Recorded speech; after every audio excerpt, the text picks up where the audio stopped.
So hello and welcome back guys मैं हूं एजे और आप देख रहे हो द 12th पासर। और गाइज आज की इस वीडियो में हम डिस्कस करने वाले हैं कि 12th में अच्छे मार्क्स कैसे लिए जाए। तो यहाँ पर हमारा फर्स्ट क्वेश्चन निकल के आता है कि हमें 12th के मार्क्स की नीड कहाँ पर पड़ती है। सो दोस्तों, इसको आप जो है दो कैटेगरीज में डिवाइड कर सकते हैं। पहली कैटेगरी होती है 90%, 90%। इतने नंबर्स की हमें ज़रूरत कब पड़ती है?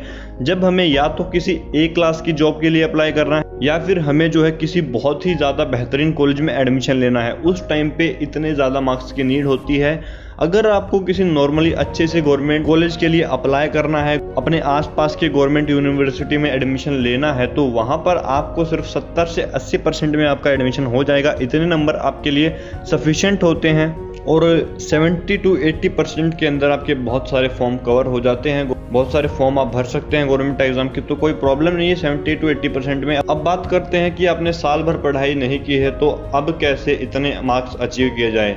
तो दोस्तों, पहले तो ये बात समझो कि पास होना बिल्कुल भी मुश्किल नहीं है। कुछ लोगों को लगता है कि पास होना डिफिकल्ट होता है, तो पास होना तो बिल्कुल भी मुश्किल नहीं होता है। बट यहाँ पर हमें पास नहीं होना। अगर आप पास हो गए, सिर्फ आपके मतलब 30% से ऊपर आ गए, तो आपका किसी भी कॉलेज में, किसी भी अच्छे कॉलेज में एडमिशन भी नहीं होगा। ठीक है, हमें यहाँ पर पास नहीं होना, हमें 70 to 80% चाहिए। अगर आप ऐसी कैटेगरी से बिलोंग करते हो तो 70, और अगर आप जर्नल से हो तो आपको 80 के करीब तो कम से कम चाहिए, ताकि किसी अच्छी कॉलेज में आपका एडमिशन हो जाए। सो कैसे कर सकते हैं, इस पर आते हैं। अभी तो मैं आपको पूरा एक प्लान बताऊंगा, आप उसको फॉलो कीजिए और ऑब्वियसली आप वहां तक अचीव कर लेंगे। अगर आपने साल भर कुछ भी नहीं पढ़ा हो तो भी आप उस चीज़ को अचीव कर लेंगे। बिल्कुल ईजी है। अगर आप और फोकस के साथ पढ़ोगे, देखो पढ़ना आपको है, मैं बस आपको प्लान बता सकता हूँ, पढ़ना आपको होगा। और ज़्यादा फोकस से पढ़ोगे तो 90% भी अचीव कर सकते हो, वरना 70 to 80 एक नॉर्मल स्टडी में आप निकाल सकते हो, एक महीना अगर बचा है एग्जाम में तो। सो फर्स्ट पॉइंट, पहला स्टेप क्या है गाइज, अगर आपके पास पैसे हैं, इस सिचुएशन में देखिए पैसे, कितने पैसे चाहिए आपको? जस्ट 500 रुपये चाहिए। उसमें आपको करना क्या है, आपको आपके किसी भी आसपास की स्टेशनरी की दुकान में चले जाना है और वहाँ पर आपको जो है अपने सब्जेक्ट्स की, आपके पास जितने भी सब्जेक्ट हैं सभी की 10 ईयर ले आना है। 10 ईयर क्या होती है, आप दुकान में जाकर 10 ईयर मांग लेना। उसमें जो है क्वेश्चंस होते हैं, ठीक है, क्वेश्चन होते हैं पिछले जो ईयर्स में आए हैं 10 सालों में, वो क्वेश्चन होते हैं, उनको आप कर लेना। आपको बहुत अच्छे से उनको पढ़ लेना है। आपके एग्जाम में 70 to 80 बहुत ही ज़्यादा इजीली आ जाएंगे।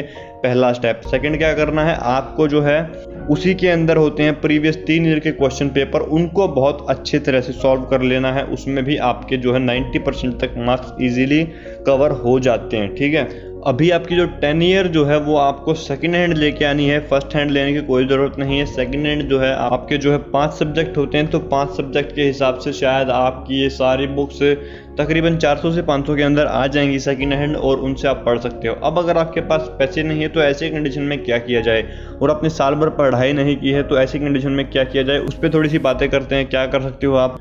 आपको जस्ट सिंपल से इतना करना है कि पिछले 3 से 4 साल के सेफ्टी के लिए आप क्या कर लो, 4 साल के क्वेश्चन पेपर डाउनलोड कर लो ऑनलाइन। ठीक है, उनको डाउनलोड करोगे, अभी थोड़ा पैसा तो आपको खर्चना पड़ेगा। ठीक है, आपको उन सभी के जो आपने डाउनलोड किए हैं उनके प्रिंट निकलवाने हैं, ज़्यादा पैसा नहीं लगेगा, 30 से 40 रुपये में उन सभी के प्रिंट निकल जाएंगे। प्रिंट निकलवाने के बाद आपको करना क्या है, ठीक है, अभी देखो आपने उन बुक्स को पहली बार पढ़ा है। ठीक है, आप जो क्वेश्चन पेपर्स हैं, सबसे बड़ा प्रॉब्लम यही आता है कि प्रीवियस ईयर क्वेश्चन पेपर आप सॉल्व ही नहीं कर पाते। इसका रीज़न ये है कि आपने कभी बुक ओपन नहीं की है। ठीक है, आपने कभी पढ़ा नहीं है, तो जब आपके पास क्वेश्चन पेपर होते हैं आपको पता ही नहीं होता कि ये किस लेसन से क्वेश्चन आया है और कैसे इसको सॉल्व करते हैं, मैथ हो तो कैसे सॉल्व करते हैं, और मतलब कहाँ से पढ़ना है आपको पता ही नहीं चलता है। तो ऐसी कंडीशन में आप क्या कर सकते हो, अभी आपके पास पढ़ने का कोई ना कोई मटेरियल तो ज़रूर होगा। आपके पास गाइड हो सकती है, ठीक है, आपके पास अपनी बुक हो सकती है। तो आपको करना जस्ट इतना है, जो आपने PDF निकलवाई है, ठीक है, आपने पिछले 4 सालों के क्वेश्चन पेपर्स की जो PDF निकलवाई है वो अपने किसी भी पढ़ने वाले फ्रेंड के पास ले जाओ। ठीक है, उसके पास जाओ, उसको जस्ट इतना बोलो कि भाई तू क्वेश्चन के सामने ये लिख दे कि ये क्वेश्चन किस लेसन से है। ठीक है, आप अपनी बुक मत ले जाओ उसके पास, उसको ये मत बोलो कि भाई तू मेरे को मार्क करके दे दे ये क्वेश्चन कहाँ पे है, क्योंकि एक एक क्वेश्चन ढूंढना बहुत ही ज़्यादा मुश्किल का काम होता है। और अगर आप एक एक क्वेश्चन ढूंढने को उसको बोलोगे तो वो बंदा जो है फ्रस्ट्रेट हो जाएगा और वो आपको सामने से मना कर देगा। इससे अच्छा क्या होता है कि आप उसको बोलो कि भाई तू इसके सामने लिख दे, जो अपने उसको पेपर दिया है उसमें उसके सामने लिख दे, क्वेश्चंस के सामने, कि ये किस लेसन से आया है। जो पढ़ने वाला बंदा होगा वो देखते ही क्वेश्चन को बता देगा कि ये क्वेश्चन इस लेसन से आया है, और वो बड़ी इजीली आपको मार्क करके दे देगा। अगर पढ़ने वाला नहीं होगा और अगर आपको ऐसा कोई बंदा ना मिले, ठीक है, यहाँ पे पॉसिबिलिटी ये हो सकती है कि जो वो बंदा है वो आपसे काफ़ी दूर रहता हो, जो आपका क्लासमेट है, आपके आसपास आपको कोई क्लासमेट ना रहता हो। ऐसी कंडीशन में या तो आप अपने टीचर के पास जाओ, ठीक है। टीचर के पास ना जा सको तो यार देखो, आप गाँव में रहते हो, शहर में रहते हो, ज़रूरी नहीं वो बच्चा आपके स्कूल का हो, सिलेबस तो सेम होता है, ठीक है। ज़रूरी नहीं हो आपका स्कूल का हो, सिलेबस सेम होता है, तो आप किसी से भी पूछ सकते हो, ठीक है। इसमें ज़्यादा घबराने की बात नहीं है। या फिर अगर कोई बच्चा ना मिले तो डायरेक्ट टीचर के पास जाओ, टीचर को बोलो सर एक बार मार्क करके दे दो, टीचर दे देते हैं, ठीक है। अभी देखो, हमें ये तो पता चल गया है क्वेश्चन किस किस लेसन से आए हैं। अब हमें क्या करना है, अपने पास बुक अवेलेबल है, ठीक है। बुक अवेलेबल अपने पास, बुक में जो है समरी होती है, बुक में लेसन की समरी होती है। एक बार के लिए आपको उस समरी को पढ़ना है। समरी को पढ़ने में ज़्यादा टाइम नहीं जाता है, आप समरी को बड़ी ईजिली पढ़ सकते हो, ठीक है। समरी को पढ़ा, समरी को पढ़ने से तुम्हें अंदाज़ा लग जाएगा कि ये क्वेश्चन कहाँ पर है। लेसन में जो भी लेसन है उसमें ईजिली तुम उस क्वेश्चन को फाइंड करोगे,